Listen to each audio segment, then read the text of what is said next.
Hey everyone.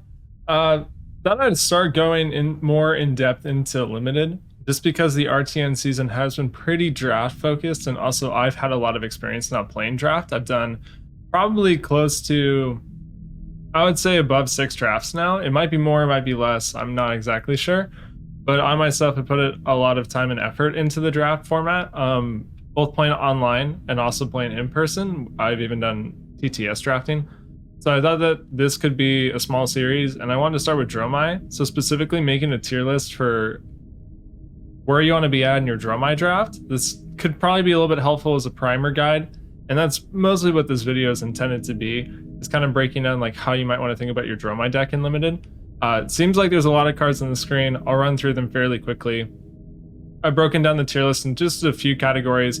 First is force it, which is going to be like you are seeing this card and that's your signal, whether this is like pick 3 or 4 and you're seeing it, or this is even like a pack 1 pick 1. And for anyone who's not like super familiar with the Uprising draft format, there's an issue with it that can also be a positive, where the card pools don't really overlap. Like, you have the Draconic card pool that's shared between Phi and Dromai, but Phi really is the one who benefits from the card pool, and Dromai doesn't really use the Draconic cards. And then if you're an Icelander, there's no overlap at all because you don't share the Draconic card pool. You only have your own Ice cards and your own Wizard cards, so you don't share any part of the pool with anyone else. So what that means is that you need to lock in your hero extremely early. Like, we're talking like, ideally you would be going for pick 1 and just forcing it. But obviously that's not always the case, and sometimes you do need to pivot. You need to do it extremely quickly, and if you're waiting until like the end of pack 1 to figure out where to go, you're probably completely lost, unfortunately.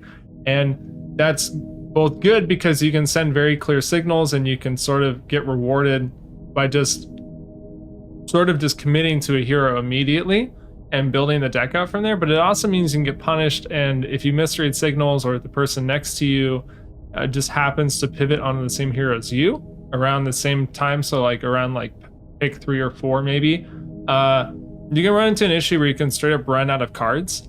And I've had that happen. I had like a really weird draft, like a draft armory, where I had to run like 5 cracked baubles and 3 phoenix flames in a Dromai list because I just misread the signals to the person on my right who was passing me pack 1. Because they passed me a dragon, so I thought Dromai was clearly open and I went for it, but they had picked like burn them all, pick 1. So I misread the signal, and what it meant was that by like pack 3, I was getting past things that were only like Phi and Icelander cards, and there were like no Dromai cards in them at all. Even generics were scarce, so it was a really bad experience, and I think you can land in that spot in this draft format, unfortunately. With that being said, so keeping that in mind, like sometimes a force it means like you see it and you're like, you know what, like hopefully the person to my right isn't playing this. Even if they are, maybe I can get away with it because I just need to commit now and start going. We have solid pickup, which is just, it's a good inclusion to the list. It's not going to break the deck or anything, but you obviously want to pick these and prioritize them when you can. Filler is just cards that are there to just soak up space in the deck. They probably provide something to the archetype and the strategy, but you know, they're not really that significant. And then deck dependent are cards that can be strong, but are only strong in certain matchups or depending on what your deck actually looks like. There are some decks that actually benefit from certain cards, and the cards actually become really good, effective tools, but it's only if they're in that certain archetype. And you can build your deck in a couple different ways in this draft format. And then junk is just cards that are trap cards. Maybe you think they're good, maybe you already know that they're bad, but I just threw a couple things on here. I think there are some exclusions from the list. I just wanted to kind of grab like notable examples. I know we're looking at like a wall of cards right now, but hopefully this will make sense and it's not too overcomplicated. So jumping off the list, we're going to kind of start with equipment. So starting with equipment, we're going to start with Silken Form. This is just the Quell 1 that can turn an Ash into an Ashwing. And it's really solid. Quell is really strong in this draft format, and it might seem confusing, but you can stop arcane damage with it. So if Icelander does an arcane damage spell and then follows up with a Waning Moon on your turn, you can use the Quell 2 times in one turn. Obviously, it's really good in Defy. You get to stop multiple things on the combat chain. A blue pitch now blocks 3 separate instances of damage, which can normally mean you can block maybe 1 to 2 Phoenix Flames and a breakpoint of 4. So really solid. Quell should be really prioritized in this draft. So yeah, so for Silken Form, I say you force it. I say this is a card you could probably get away picking extremely early, and I think if you see it, it's probably a good signifier. Now you could go between solid pickup and force it, but I think that in this draft format you really need to prioritize Quell, and the class Quells are usually the strongest. The only one that feels a little bit weak is Phi's Heatwave, because you rarely really get to use the Quell, unless if you're playing against Icelander, but you obviously want to... The equipments that can use Quell and their ability in the same turn are the strongest equipments. And I think that Dromai's is the strongest because it doesn't matter when you Quell, you can always make the Ashwing. And even more importantly, you can pitch a red to Quell. And that way you have the Ash turn into an Ashwing. So I think this is probably like the strongest common Quell equipment, in my opinion, just because you'll always be able to use the additional effect, because that's what you want from these Quell equipments, is because they're destroyed at the end of the turn, you can use the Quell, and then before it's destroyed you can use the ability. But if you're playing Phi, it's difficult because if you Quell on your opponent's turn, obviously you can't pop it to give your, you know, like your Phoenix Flames +1. So that's an issue. But if you're playing Dromai, then it doesn't matter when you pop. Okay, moving on to another equipment, we have Sasha Sanakai. This is the one where if you played a red card, it's a Draconic, so you can play both Phi and Dromai. If you played a red card game 1, this is an easy force hit. I think this arguably is probably a pack 1 pick 1, in my opinion. If you get past this, it's a huge signal that the Draconic heroes are open, and it should probably be read like that. I think the equipment's probably pretty important for a lot of the strategies, even though you do have Quell equipment, so you do get the miner. I think that the chest and arm pieces are usually like pretty difficult to come by, and the Quell ones are just usually pretty lackluster. So I'd say if you see these, probably force it. Now, burn them all, surprisingly, I would probably put it in junk. I really would. I think the 1 arcane damage is like not really that relevant in the draft format, especially with things like Quell, and people are looking for any instance of 1 to pay for Quell anyway. Your red count is probably not going to be that dense where you're going to get a whole lot of damage out of this. You might be getting like, 3 or 4 damage, which I mean is fine. It's not terrible, and it blocks for 3, but I do think it's kind of a trap card. I don't think you're going to get the same value out of this as you would in Constructed. And that's just my take. All right, so Tumultai, I think all the dragons are really good. Obviously, so for anyone who's not super familiar with the deck archetype, I think there's 2 ways to play it. I think that a successful Dromai list will go into both.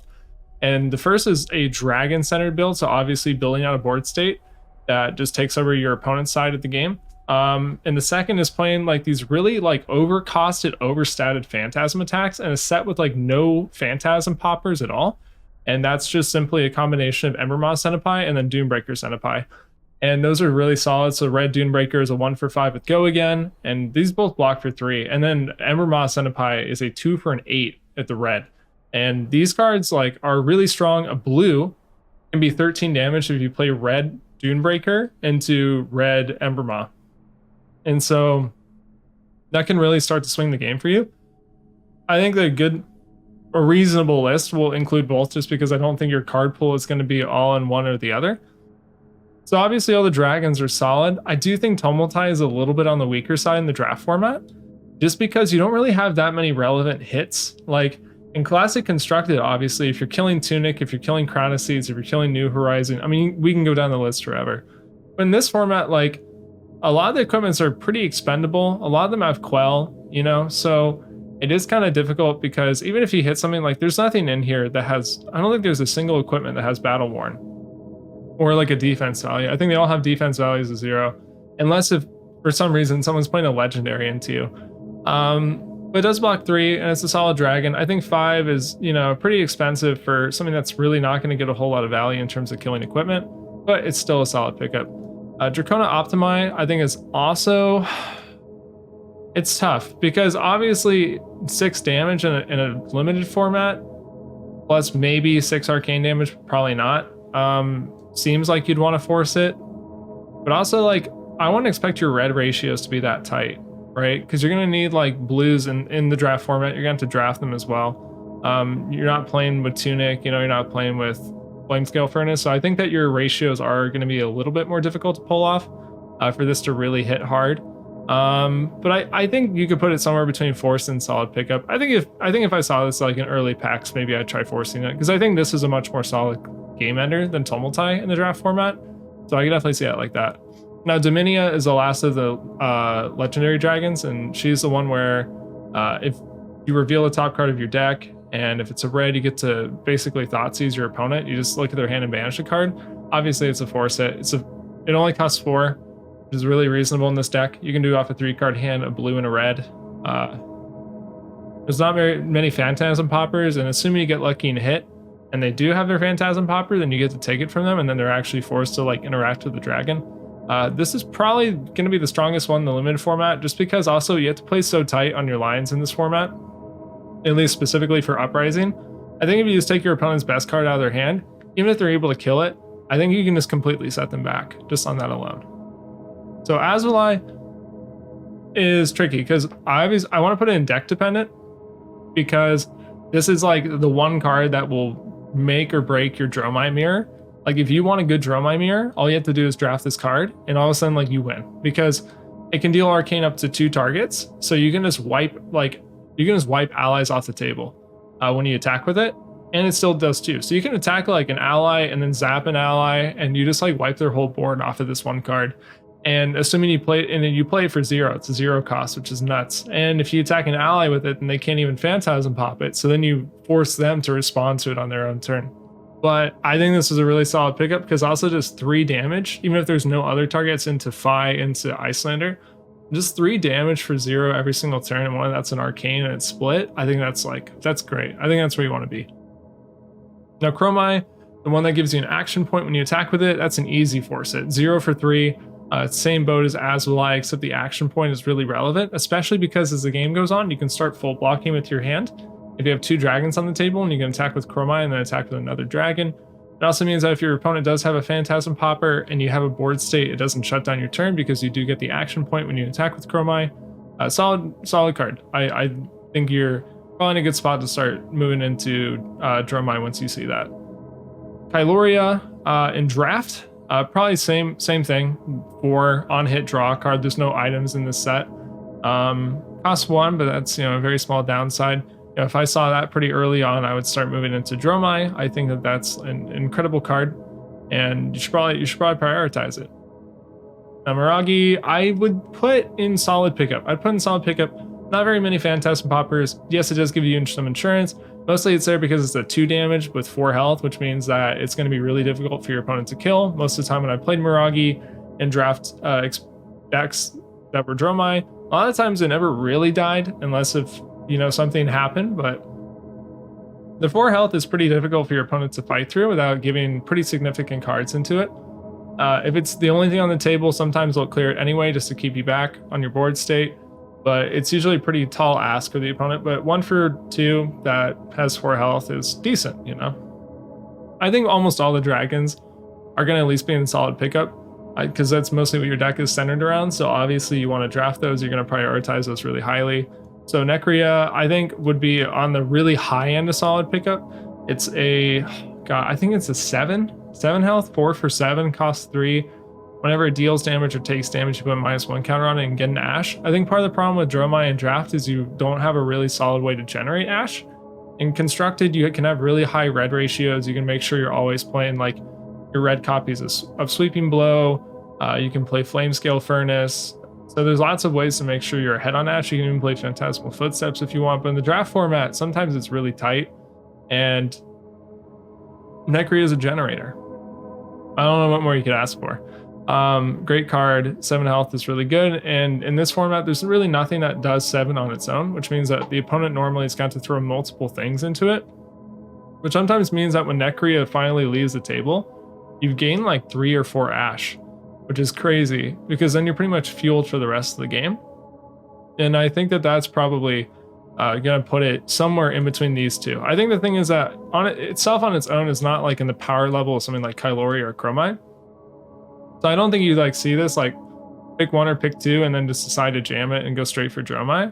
But I think it's like once you're past the hill of pick 5 and you're like, okay, I'm in Dromai, and you see that, you grab that thing immediately. Uvia, I almost want to put in filler. I thought this card was really good because it has 6 health. I mean, that's something to keep in mind too, and it doesn't get -1 counters, so this thing's never leaving the table. And turning an Ash into an Ashling is really good. I think if you pitch stack this for later on in the game, I think it's a lot better. It's kind of what we just talked about. Ash generation is actually really difficult, And sometimes it's a trap to always be turning your ashes into ashwings, because you'll just run out of ash, and then if you're playing things like sand cover or any other invocations, you'll just realize you have no way to actually like summon them. And so in that sense, like Uvia normally actually feels like pretty rough.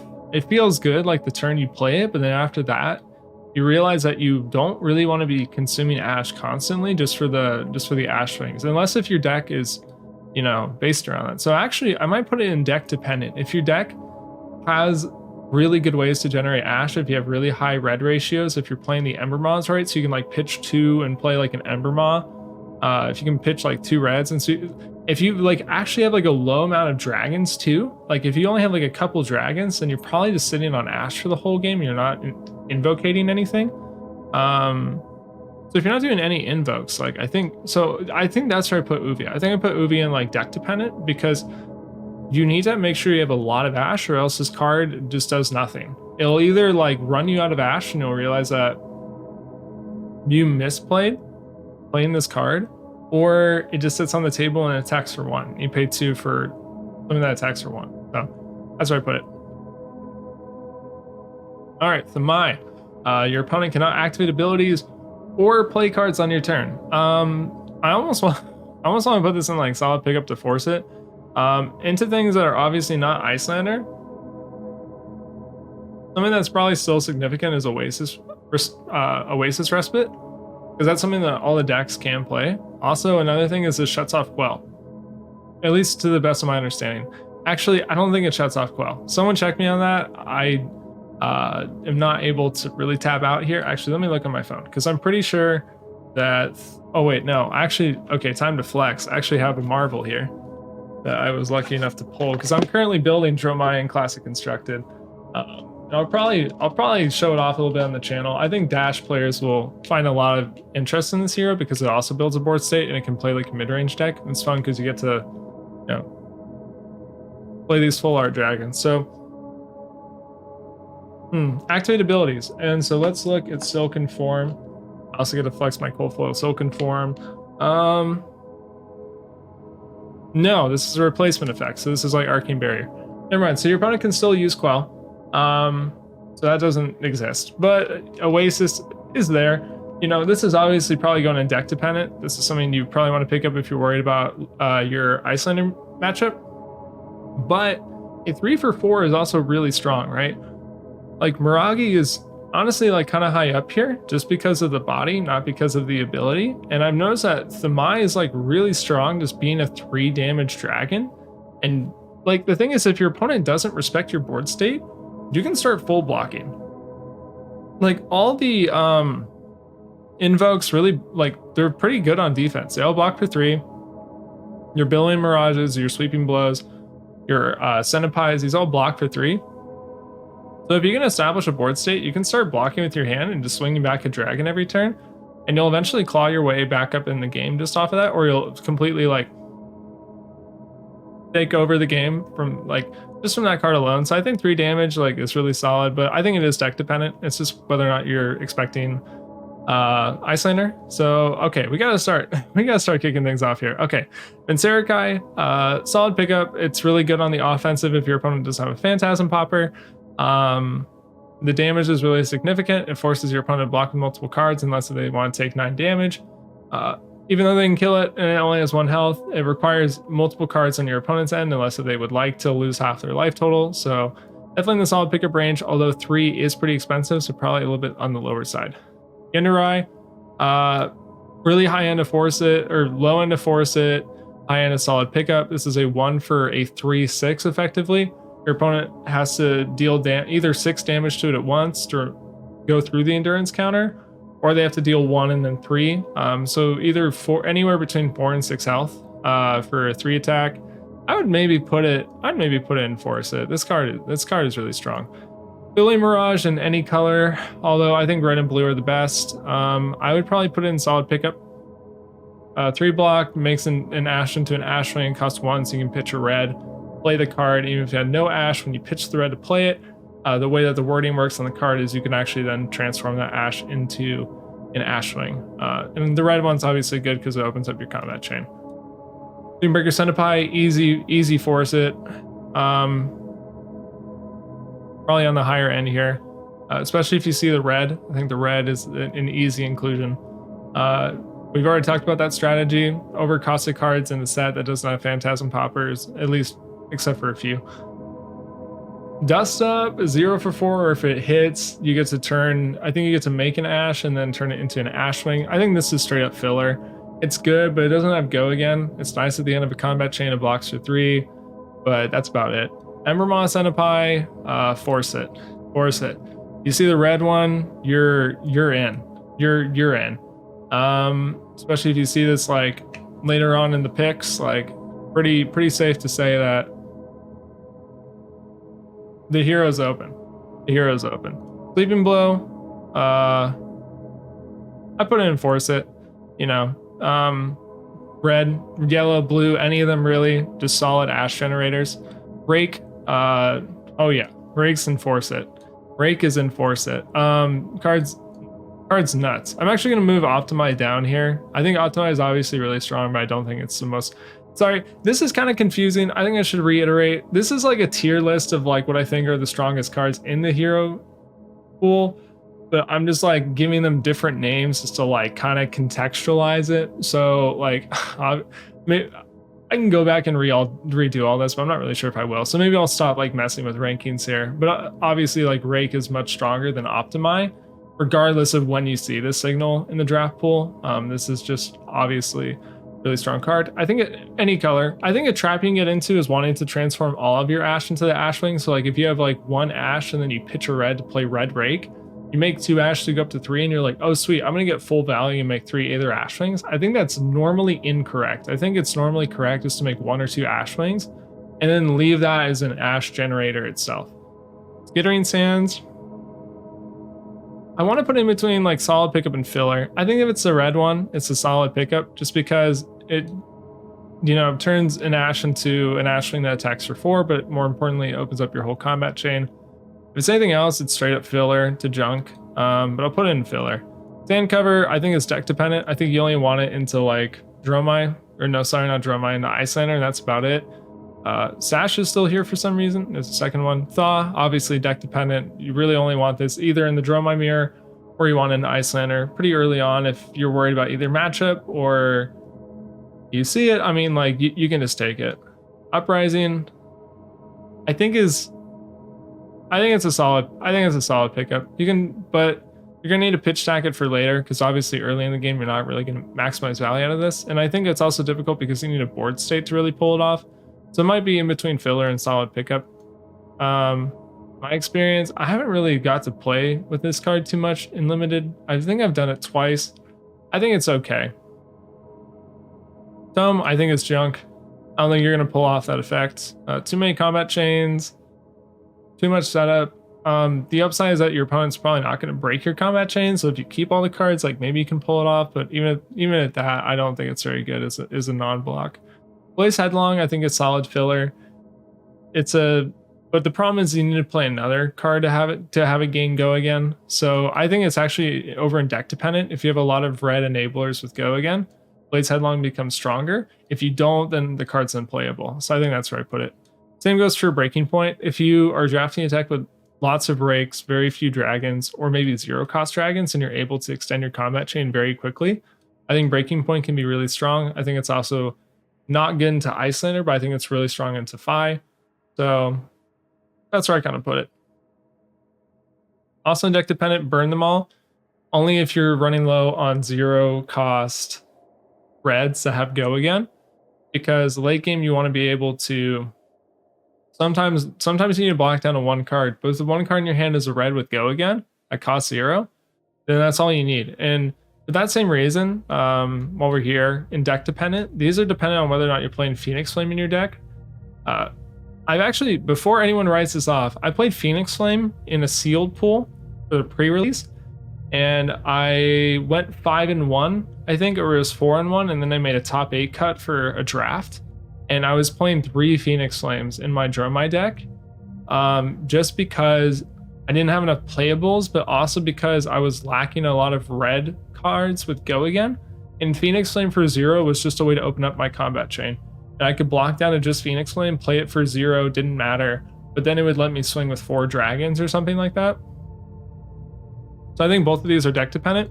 Burn Them All is good if you're playing a deck with Phoenix Flames. Phoenix Flames are good in a deck that's lacking natural red go again. So things like if you're not drafting a lot of the 0 cost, honestly, a lot of the invocations, but not just the invocations, if you're missing cards like Sweeping Blow or Red Rake, Red Billowing Mirage, then it may be good to look at Phoenix Flame. It's not a terrible card. Flameborn Retribution, in the same way, all of these are all contingent on each other, but Flameborn Retribution lets you at least take damage, block with it, and then get a Phoenix Flame back to start your combat chain. Flamecall Awakening, I think,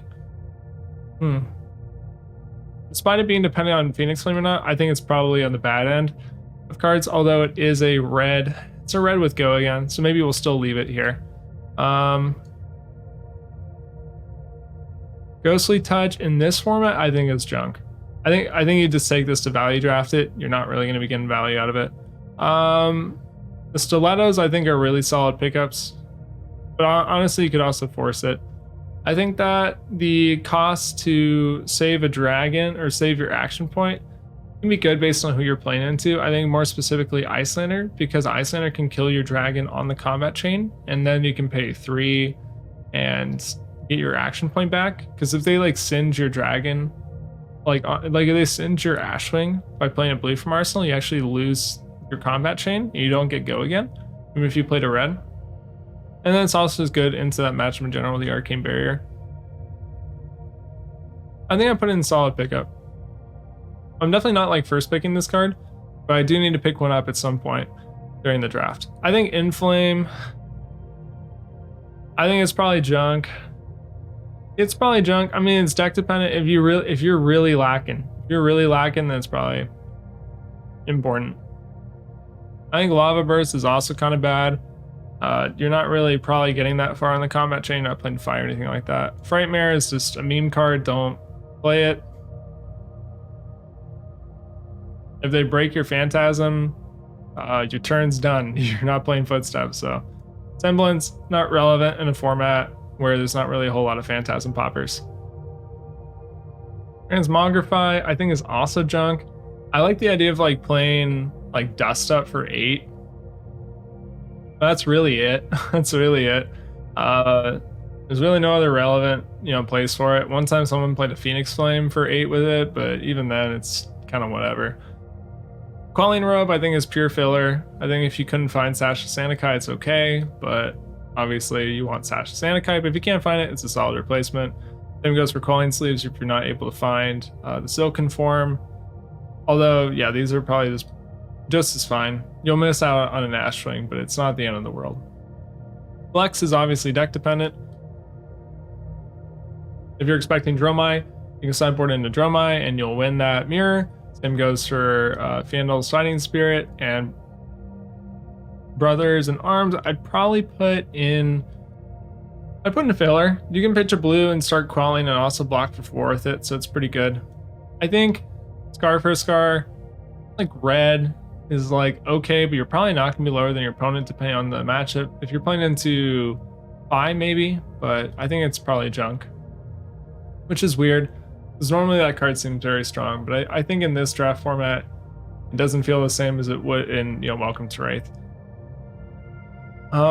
Trade in, deck dependent. If you're missing reds with go again, then it's fine. I mean, the discard effect's also kind of okay, but it's clearly much better in 5 where you can get a Phoenix Flame back and then discard it back to your graveyard and then draw a card. So, alright, now we got that all you got. And purely deck dependent.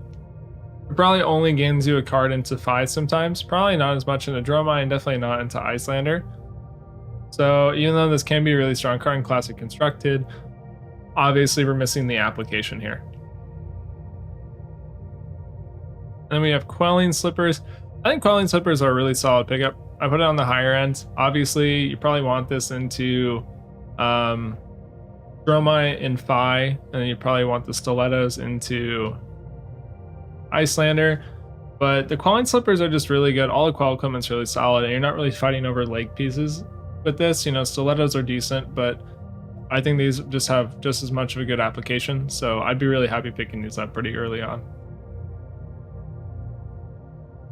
There's like this random 1 for, I completely forgot the name too. It's like a generic 1 for 5. The yellow is a 1 for 4, and the blue is a 1 for a 3. Doesn't have go again, but it does block for 3. It's probably junk, but you know, I don't know why I put this generic in here. I'll be honest. All right, we can move on. Unless if that's it. Oh no, there's a couple other random generics in here. I guess the question is whether or not that'd be good at the end of a combat chain, because you can throw it at the end and it blocks for 3. And if you have ways to widen up your combat chain, then like maybe it's an okay ender, or you can keep it on a 2-card hand, but it's probably not good. I probably wouldn't play it. Oh yeah, Healing Balm. Healing Balm's bad. Healing Balm is bad. The only deck it's maybe good into is Icelander, because you can play it on your own turn and then Waning Moon your opponent. And that's like the only time you can really deal damage. Like, I don't know. I don't know. It's probably good in almost no decks, but if there ever was going to be a deck, it's probably Icelander. That's where I at least felt comfortable playing that card. Definitely not in here. There's like Sigil of Protection, I think that's what it's called. It's a ward 4 on the red, and then it progressively goes down a ward. I think this is deck dependent. It's good into Icelander because they can't really like bait it out with like bad cards. Like, so for instance, I played against a Dromai, I think yesterday. Yeah, yesterday. I was at another draft, and I was playing Fi, and they played this on the red, and so I started with my 1-cost attacks just to force them to either use Quell or to block with the card, and then I played like a 2 attack, and so then they have to decide if they want to or not. And so you can put them in a kind of awkward spot with that, where then all of a sudden they're playing it so they don't have to block with cards, but then you can get them to start blocking with cards so that they don't waste the value on it. And if you really want to get them, you can make them like block with a few cards from hand and then just pass turn. And then like it gets destroyed. So then they just like did nothing. Doesn't have go again either.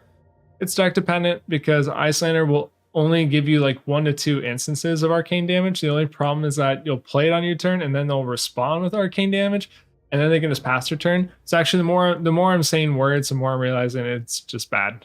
And then it seems like finally I think it like doubled or maybe tripled. Like all these images, I don't understand. I'll figure out how tier list maker works one day. I normally avoid tier lists, but here we are. But oh yeah, the last card's Oasis Respite. Deck dependent, but it's like a really good one. It's like you should probably grab this, but it is deck. We're gonna put it the highest tier of deck dependent. You know, like the ability to just blank an Icelander, you know, card in this format, like very low arcane barrier, and only like one time use arcane barrier with Quell and like the Miter. Like red Oasis is nuts.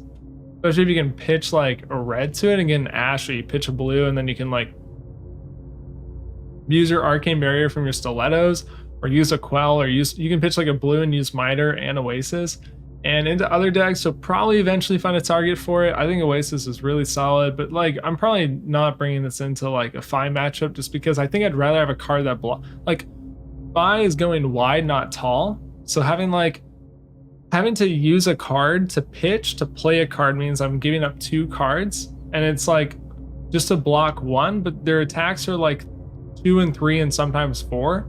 So like I'd rather just have I would rather have 2 block 3s and block a 4 attack and take 1 and block Emberblade, and so I take 1 from that transaction rather than playing Oasis and blocking the 4 attack for free and then eating Emberblade, right? So like on that metric, I think Oasis falls short, but obviously it's like stellar, and you need to pick it up if you're planning on playing into Icelander, or do you think that there's like a deadly Icelander player at the table? So I think that briefly encapsulates my thoughts. This is just me. So like this is just my experience with like a handful of draft games, but I have put a lot of practice into the draft format. At least I've tried to. So, you know, but obviously this can be wrong. But I think that in terms of the force it, you're looking at really aggressive low-cost dragons, or some of the majestic ones that are just really good haymakers. I think Optimize is the hardest one to pull off, but obviously the fact they can deal 12 damage just up front, it's super strong. and that's like more than half your opponent's life total. I think it just being that much of a threat makes it fine. But you know, so is like red Ember Maw. But assuming your opponent doesn't have a Phantasm Popper, then killing this is also like a huge hill to climb up. So I think it's really good. I think you can start moving into Dromai immediately if you see that. Same goes for Dominia. But I think I'm really focused more on these. Like if you're seeing like Silken Form, obviously if you're seeing Sash, or if you're seeing like red Ember Maws or Dune Breakers, or you're seeing the really aggressive solid dragons, so like Chromai and Kyloria and Yenderai, I think I would prioritize those, because I think those are going to be the backbone of your deck's core strategy of board state plus tall attacks. And then you can also go wide too with like Rake. Rake is just a solid ash generator, and it's also a solid board state generator. Sleeping Blow is a way to generate all these, and it's really important. A 3 attack on the red with Go Again for 1 leaves you with 2 ashes and also opens up your combat chain. And then for solid pickups, these are just cards you probably should grab. Like my ideal Dromai deck includes all the cards in Force It and solid pickup, and maybe a couple in filler, right? That's how personally I would choose to look at this. And once you get into filler, these are cards that you'll probably inevitably have to pick up. But it's like, which ones do you want to pick up? You know, it's like once you're getting later in the packs, it's like, okay, do I want the Inflame or do I want the Dust Up? And I think you probably just want the Dust Up because of block value, and because like sometimes it'll generate you an Ash and an Ashwing. Or it's like, do I want, you know, Scar for a Scar, or do I want Skittering Sands? And I think like it's a red Skittering Sands, like it's really solid. But even if it's like the yellow or the blue, I still think it's okay. You know, I still think it's fine. And it's like, okay, I'm laying the pack, I'm like in pack 3, I'm not seeing Silken Form, but here's Quelling Sleeves, like take it, go for it. You don't have Sash, take Quelling Robe, it's fine, don't worry about it. And once you're gonna deck dependent, I mean, like some of these, like in terms of ranking these, like the importance of your strategy, if you're playing the Icelander, like Thamai is up here. Thamai is like above Sash. Once you play Thamai, like Icelander can no longer do anything unless if they waste like a red attack, and they have to find one just to kill Thamai. So like that's how I'm kind of ranking those, is like these are all cards that can be absolute haymakers given certain matchups. Like if you're in a Dromai mirror, like these 3 cards are like the most important cards you could ask for, right? So you just pick these up on the way if you're trying to plan for certain matchups. If you're playing into Icelander, you know, you want cards like Sandcover, you want Oasis, you want Thamai. If your deck has really heavy Ash generators, you can grab Uvia. If you're planning for Fi, you can play that all you got. If you're low on reds with Go Again that are cheap, you can play Phoenix Flames, and then you get opened up to the Draconic card pool, so you can play Flame Call Awakening if you want. You can play Trade-In, you can play Flameborn Retribution, you can play Blaze Headlong, burn them away. You know, you can do stuff like that. So that's another option for that deck. There's like a weird suboptimal third version where it's like Flame Call, burn them all, Draconic, Phoenix Flame links, but just play Fi. And then finally, in the junk tier, these are just cards I've never gotten to work out. And I just think that their cards are just really weak. They're cards that, you know, can be really good and constructed. So like Burn Them All and Ghostly Touch are obviously really solid staples and constructed now for this deck. But they just don't really have, like, they don't have, you know, the tuning needed or the longevity of the game to really get value out of it. No one has Phantasm Poppers, so no one's giving you Ghostly Touch counters, you know, and you don't have the red count, you don't have the length of the game to really be pulling off Burn Them All. And then some of these are just weak, you know, the same reason no Phantasm means no need for Semblance. I think Frightmare is just a meme. I think cards like Sigil and Healing Balm are just difficult, and they kind of work against what the deck wants to do. So that's my sweeping thoughts on the Dromai card pool, at least playing it in draft. And hopefully this is helpful if still RTNs are going on for you. I just want to get this out here. I'll do one for Fi, I'll do one for Icelander. I played Icelander the least, but I still have drafted it a few times and played it in sealed. Actually, I think Fi might be the one I've played the least, but I feel kind of comfortable talking about the Fi card pool because it's a little bit more straightforward. But yeah, hopefully this was helpful. Let me know what you think. Let me know if you have any disagreements or experiences from you playing Dromai in drafts. So until next time, thanks for watching.